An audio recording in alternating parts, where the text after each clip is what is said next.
ঈমান এবং তাকওয়ার গুণ অর্জন করতে হবে।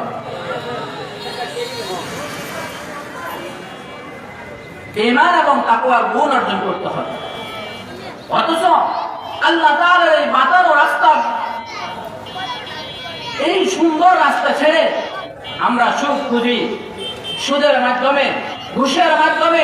আমি মনে করি সুদ এবং ঘুষের মাধ্যমে আমার সম্পদ বেশি হবে, আমার টাকা বেশি হবে, আমার অর্থ বেশি হবে, এর দ্বারা আমি সুখে শান্তিতে বসবাস করতে পারবো।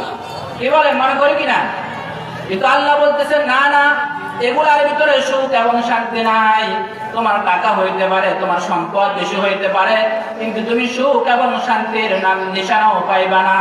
সুখ এবং শান্তি যদি পেতে চাও, ওয়ালাউ আন্না আহলাল কুরা আমানু ওয়াত্তাকাউ লাফাতাহনা আলাইহিম বারাকাতিম মিনাস সামাই ওয়াল আরদ।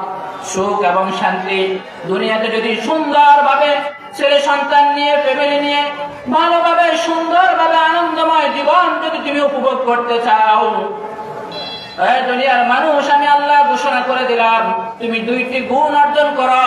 এক হচ্ছে ঈমান, আর দ্বিতীয় হচ্ছে তাকওয়া। দ্বিতীয় কি? তাকওয়া।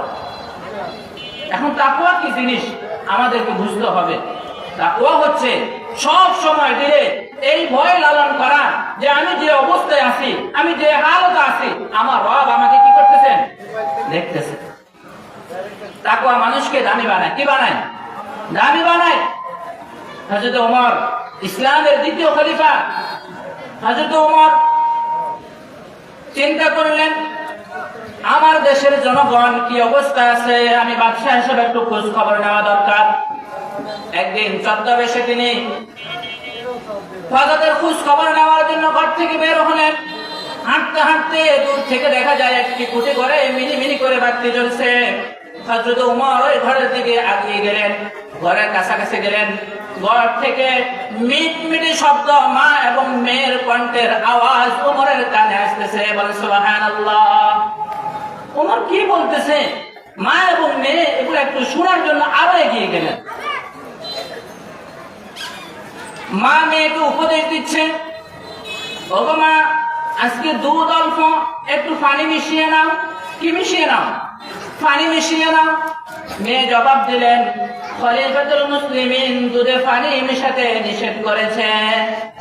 মা জবাব দিচ্ছেন, খলিফাতুল মুসলিমিন এখন ঘুমিয়ে রয়েছে। কি রয়েছে? ঘুমিয়ে রয়েছে। কাজে তুমি পানি মিশাও, দেখবে না। আল্লাহু আকবার। মেয়ের ভিতরে কি পরিমাণ তাকওয়া এবং কি পরিমাণ আল্লাহ তাআলার ভয় ছিল। মেয়ে বলতেছেন, ওগো মা, খলিফা দেখবে না, খলিফার গোয়েন্দা বাহিনী তারাও দেখবে না, কিন্তু যিনি খলিফাকে সৃষ্টি করেছেন, তিনি আপনাকে সৃষ্টি করেছেন, যিনি আমাকে সৃষ্টি করেছেন, সেই মহান রব তো দেখতেছেন, তার থেকে কিভাবে লুকাবেন? বলেন সুবহানাল্লাহ, আল্লাহু আকবার। এই কথাগুলা হযরত ওমর শুনেছেন। শোনার পরে ওমর রাজ সিংহাসনে চলে গেলেন। ছেলেকে বলতেছেন, এই বেটা এদিকে আসো, আমার তো বয়স হয়ে গিয়েছে, বিয়ে করার মতো বয়স আমার হয় নাই। অমুক জায়গায় একটি মেয়ে আছে, যাও, তার যদি বিয়ে না হয় তাকে বিয়ে করে রাজ সিংহাসনে নিয়ে আসো। বলেন সুবহানাল্লাহ। বলেন, এই তাকওয়ার গুণের কারণে একটা কুঠি ঘর থেকে একটা মেয়েকে আল্লাহ তাআলা রাজপ্রাসাদে তুলে দিয়েছেন। বলেন সুবহানাল্লাহ। এই জন্য তাকওয়া যার ভিতরে থাকবে, সে কখনো গরিব নয়, সে কোনো ক্ষুধার্ত থাকবে না। সর্বহালতে আল্লাহ তাআলা তার জন্য সর্ব অবস্থায় যত মুসিবত আসবে, যত বিপদ আসবে, তার যা দরকার সবগুলোর ব্যবস্থা করে দেবেন কে? আল্লাহ তাআলা। এই জন্য আল্লাহ তাআলা সূরা তালাকের ভিতরে বলেন, وَمَن يَتَّقِ اللَّهَ يَجْعَل لَّهُ مَخْرَجًا وَيَرْزُقْهُ مِنْ حَيْثُ لَا يَحْتَسِبُ। এ দুনিয়ার মানুষ, তুমি যদি তোমার ভিতরে আমি আল্লাহ তাআলার ভয়, তাকওয়া অর্জন করতে পারো, তুমি যত মুসিবতে পড়ো, যত বিপদে পড়ো, সর্ব জায়গা থেকে আমি আল্লাহ তোমার জন্য সহজতর রাস্তা বের করে দিব।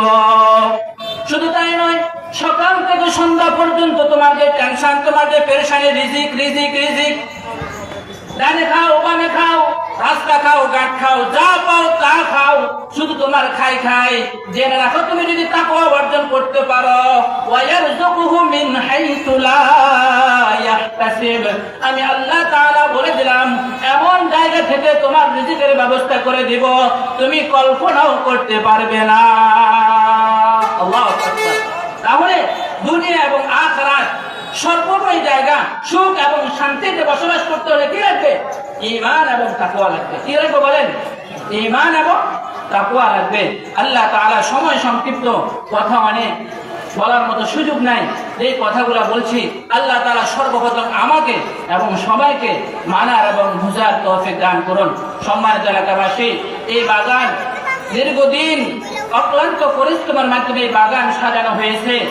এই বাগানে ফুল ফুটবে, সুন্দর সুন্দর ফুলগুলো আসবে, এই বাগানে আসবে, তাদের থেকে মধু নেওয়ার জন্য, ঘ্রাণ নেওয়ার জন্য আমরা সকলে আসবো তো ইনশাআল্লাহ। আল্লাহ তাআলা আমাদেরকে আসার তৌফিক দান করেন। এক একটা ফুলের এক একটা ঘ্রাণ, এই ঘ্রাণ যখন আমি শুনবো, এখান থেকে যখন আমি ঈমান এবং আমলের মধু সংগ্রহ করে আমার বাকি জিন্দেগিটাকে আমি যেন সুন্দরভাবে সাজাইতে পারি, এই জন্য উদারত আহ্বান এবং অনুরোধ থাকবে।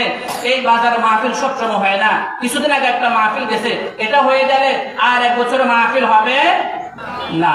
এই জন্য অনুরোধ থাকবে প্রত্যেকেই অন্তত আজকে দিনের জন্য এই বাগানে এসে কিছু মধু সংগ্রহ করবেন, যা দিয়ে আমরা পরকালের জিন্দেগিকে সুন্দর এবং আনন্দিত করতে পারি। আল্লাহ তাআলা আমাদেরকে তৌফিক দান করুন। ওয়া আখিরু দাওয়ানা আলহামদুলিল্লাহি রাব্বিল আলামিন। আসসালামু আলাইকুম ওয়া রাহমাতুল্লাহি ওয়া বারাকাতুহু।